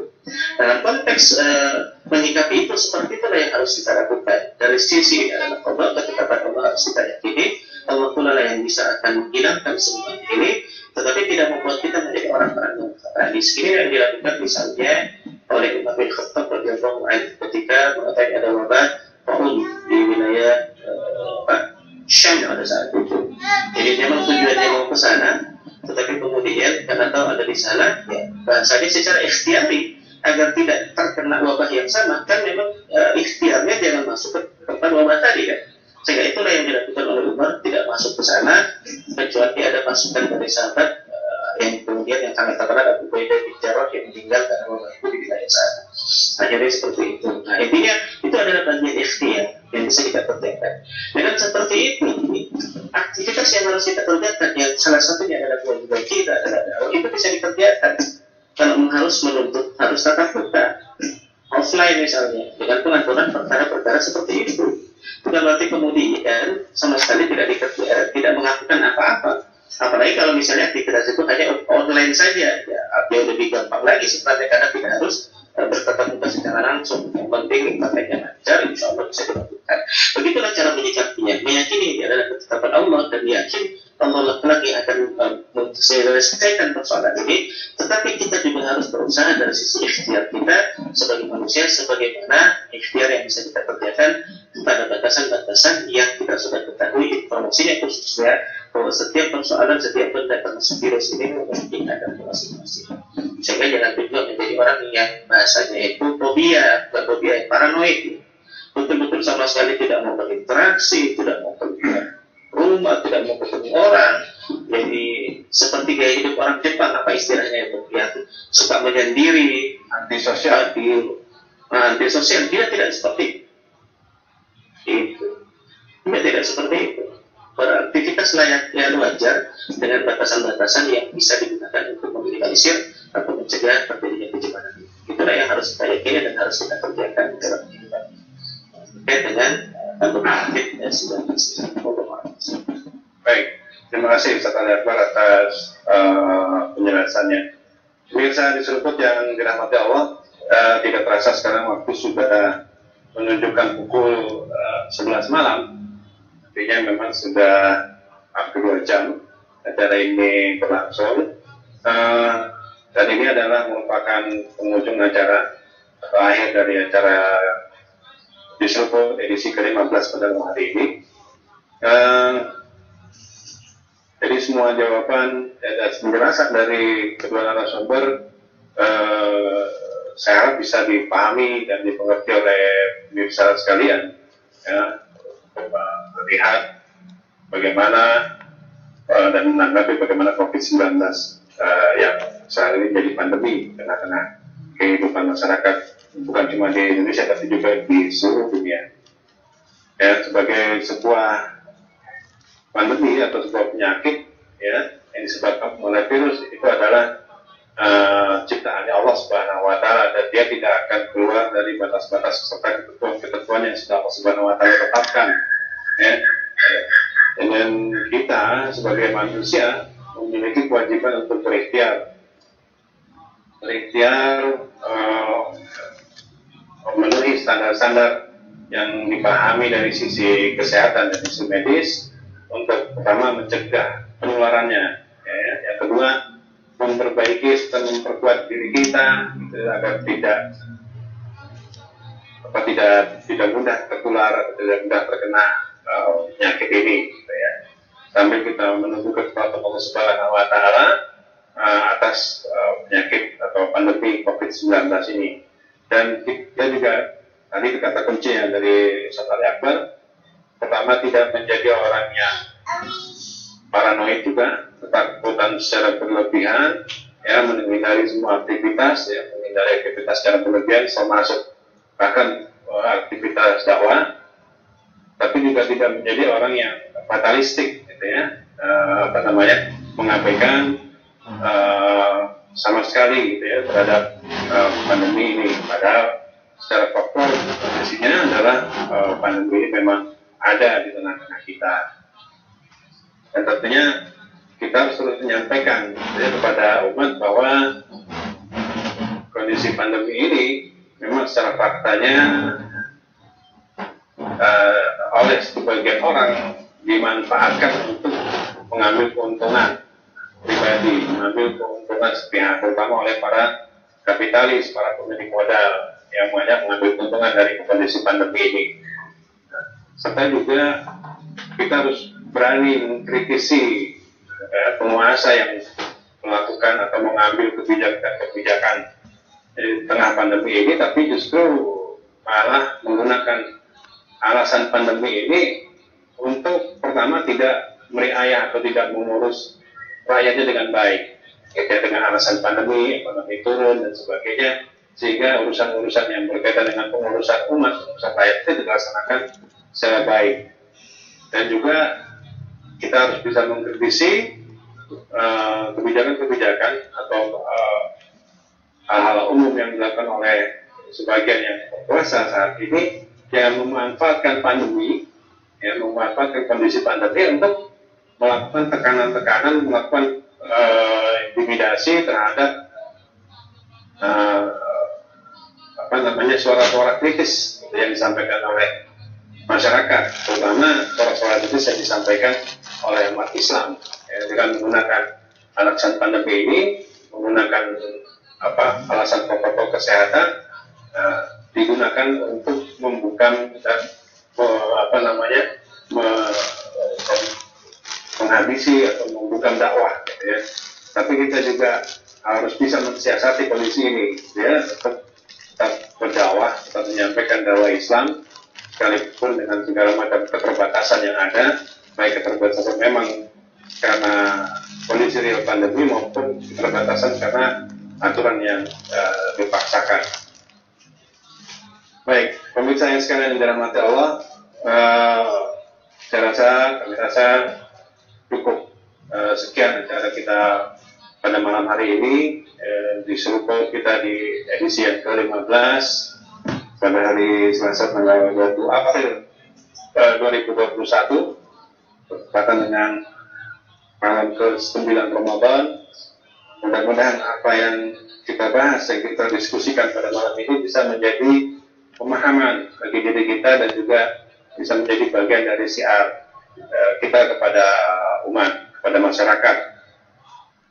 Sekali lagi saya sampaikan ucapan terima kasih yang sebesar-besarnya kepada narasumber yang sudah hadir di dalam acara ini. Terima kasih kepada Bapak Dr. Alimuddin Yasir Ibrahim atas waktunya, juga kepada Ustadz Ali Akbar atas waktunya yang menjadi narasumber di acara ini. Dan mudah-mudahan tidak bosan, gitu ya, untuk kalau nanti kita jadikan narasumber di lain waktu atau lain kesempatan. Ya, demikian pemirsa di Seruput yang dirahmati Allah Subhanahu wa Ta'ala. Saya host Indra Nadi beserta kerabat kerja, produser Bang Iqbal, teknis dan montase Bang Arif, serta publikasinya Bang Aditya. Semua mengucapkan terima kasih yang sebesar-besarnya atas perhatian pemirsa Seruput yang dimuliakan Allah Subhanahu wa Ta'ala, dan kami berharap tidak bosan untuk setia menantikan untuk menyaksikan acara di Seruput ini setiap bulannya di setiap masa pekan ketiga, ya. Insyaallah berarti bulan depan sudah di bulan Syawal, ya. Jadi ya, setelah Idul Fitri. Demikian pemirsa yang dirahmati Allah, mari sama-sama kita akhiri acara kita malam ini, acara di Seruput malam ini, dengan mengucapkan syukur kehadirat Allah Subhanahu wa Ta'ala dengan membaca hamdalah. Alhamdulillahirabbil alamin.